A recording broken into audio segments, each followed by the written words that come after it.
As was stated heretofore, if you can imagine what you please, and if the forms of your thought are as vivid as the forms of nature, you are by virtue of the power of your imagination master of your fate. Your imagination is you yourself, and the world as your imagination sees it is the real world. When you set out to master the movements of attention, which must be done if you would successfully alter the course of observed events, it is then you realize how little control you exercise over your imagination and how much it is dominated by sensory impressions and by drifting on the tides of idle moods.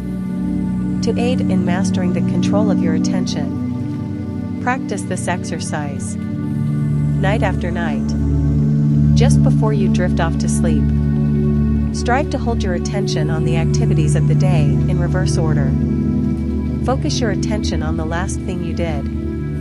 That is, getting into bed, and then move it backward in time over the events until you reach the first event of the day, getting out of bed.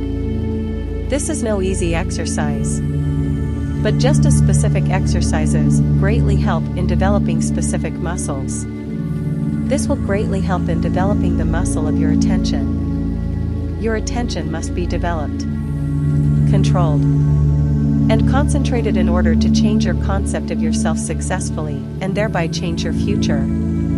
Imagination is able to do anything, but only according to the internal direction of your attention. If you persist night after night, sooner or later you will awaken in yourself a center of power and become conscious of your greater self, the real you.